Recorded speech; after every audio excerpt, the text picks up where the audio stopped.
Ang ganda ng panahon ngayon dito sa Lower Hutt. Ito yung labas ng bahay namin. At ganito ang nangyayari pag winter dito. Ganito ang nangyayari sa aming mga tanim. Namamatay. Tingnan mo yung mga roses ko, wala ng dahon.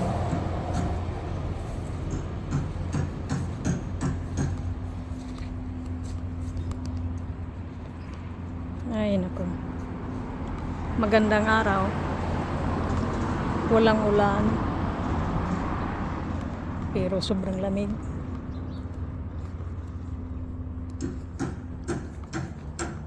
Pakikita ko po sa inyo kung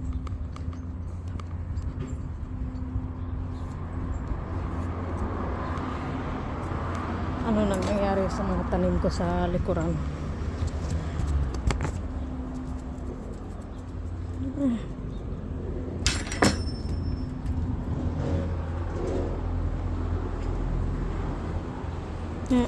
Tingnan mo yung roses ko.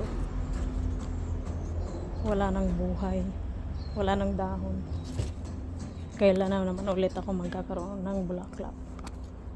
Ito po yung sayote ko.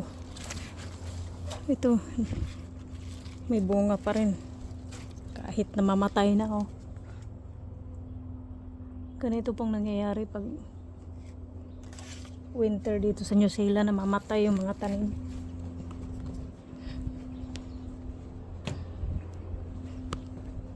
May mga tanim din na pang winter. Pero yan, sayote na yan, dapat talaga pang summer yan eh. Kaya yan, nagsisimula na siyang mamatay. So ito na yung garden namin dito pag winter. Yan, unti-unti na siyang namamatay. Kaya kailangan may greenhouse. Mga sili ko buhay pa rin, pero kahit paano meron pa rin bunga. Yan. Ang lago ng tanglad ko. Ito yung nasa loob ng greenhouse, ang lago-lago niya.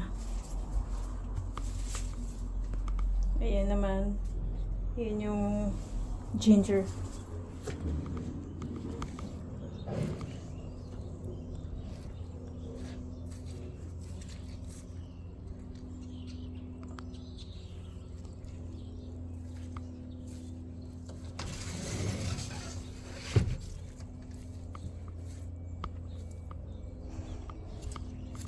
Ito naman yung mga nabubuhay sa winter. Yan, spinach, bok choy. Mga bagong tanim ko yan. Yan. Mga bagong tanim lang yan. Yan, ito yung nabubuhay sa winter. Mga ganyang tanim, spinach. Yan. Silver base. O ano pa. Yan. Oh my goodness. Putik-putik.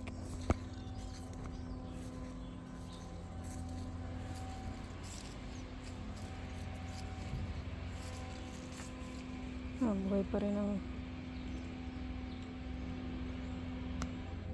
strawberries. Ito naman yung mga silver bay, pang sabaw.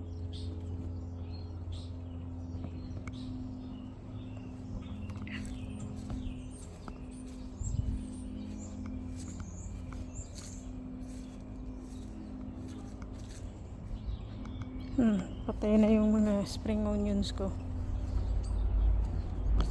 Magtatanim ulit. Ganda lang ng araw ngayon.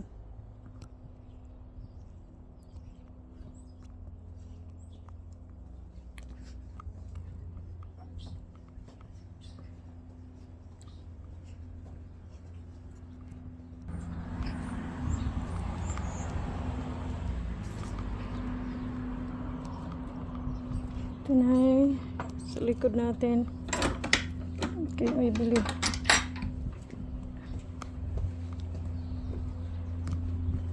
Ay, boring dito.